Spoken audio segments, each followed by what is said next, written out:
Hey everybody, and welcome back to the Rails Coach Podcast. This is your host, Charles Max Wood, and this week we're going to be jumping in on the DRY principle. Before we get started, I do want to point out that I am getting ready to launch a membership site. It is related to the Rails Coach. It's going to be the Rails Coach's first string. And basically the idea is that you can get tips and tricks on Ruby, Rails. We're going to do some deep diving into the Rails core code, and on top of all of that, we're going to be going into other technology that's cool and interesting. So check it out. I should have it up, and as soon as I do, if you go to teachmetocode.com and sign up for the mailing list, in fact, I should put the mailing list on this site. Anyway, if you go to Teach Me to Code and sign up for the mailing list, then I'll send out an email when it is up and ready to go. All right, well, let's jump into the DRY principle here. So the DRY principle was something that was introduced by Dave Thomas and Andy Hunt. And basically, the quote is, every piece of knowledge must have a single, unambiguous, authoritative representation within a system. So basically what that means is if there's something that does something, that performs a specific function, then it should show up in your code exactly once. And that should be the authority on how to do whatever that function is. So the idea is, for example, the one that comes to mind is if you're building a Ruby on Rails application that is a blog, and you want comments on both pages and on posts, then you have a problem. Because ultimately then, how to put a comment in should go on the comment or on the post or on the page. You know, where does it get represented? Obviously, you don't want to put it directly onto the page or onto the post, because that could be a problem, because then you're going to have to copy it over to the other one. If you put it into the comment class, that makes a lot of sense. Another way that I've seen it done is that people create a mix-in module, which is just, you just declare a module. It's like a class, and then you put all of the functionality related to commenting into the module, and then that module actually then interfaces with the comment class. So you have a couple of options here, but ultimately, you don't want all of that stuff in two places. You don't want it on the posts and on the pages. So what you need to do then is you need to find a convenient way to represent it in one place. And last week, this is why last week I talked about extending your Ruby on Rails application, is because there are a lot of cases like this where you need to avoid repeating your logic across multiple classes, multiple models, multiple controllers. You need to put that functionality somewhere else and then dish it out to the ones that need it, and don't give it to the ones that don't need it.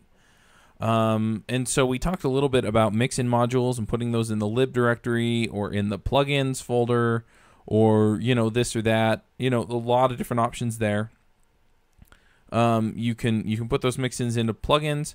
You can use single table inheritance, or you can just use plain old inheritance, and that's how Ruby on Rails actually gets its functionality into your models and into your controllers, is that they inherit from Active Record Base and from Application Controller, which inherits from Action Controller Base.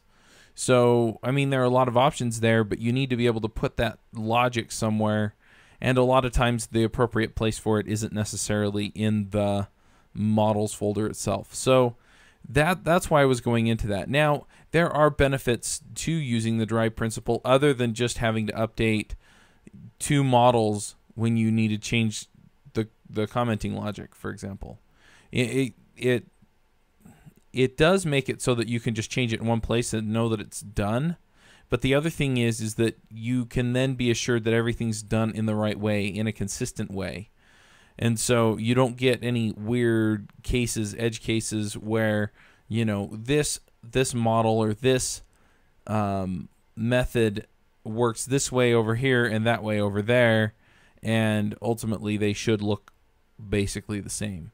So the idea then is that you have one place that says, this is how we handle comments, and this is how we handle writing to the database, and this is how we handle this or that. And when you do that, it really simplifies your code. The other thing that it does that I found is that it makes it really, really simple to find the functionality in my app. So if I'm looking for something that does X and Y, then I just do a search for X and Y. And I will find some of the instances that interface with that one piece of logic, but everything will point to that one place. And so then I can go to that one place and I can get down, get dirty, get into it, find out what's going on, and I can make whatever changes I need and know that the entire system will pick it up and work it out. And so that's the DRY principle, is making sure that you have your logic implemented and put in a single place that is unambiguous. In other words, there's no confusion over what part does that job and is the authority within the system. Now, I do want to... Oh, I just lost my train of thought. Anyway, it really is a handy thing, and it's important. And that's the other thing I was going to bring up, is that in a lot of cases you'll find that the knowledge... Now, we're not talking about the code anymore. We're talking about the knowledge. The knowledge is sometimes split between the comment and the code. And on the Ruby Rogues podcast, we actually had quite a long discussion on beautiful code and clear code. And so basically, you can look at the code and figure out what it does. So one thing that you may want to be aware of is that if you have it in the comments and in the code, you have two representations. And if you update the code to do one thing, you need to update the comments to reflect that. And so in a lot of cases, having dry code or having dry programming means avoiding comments, or having really concise comments.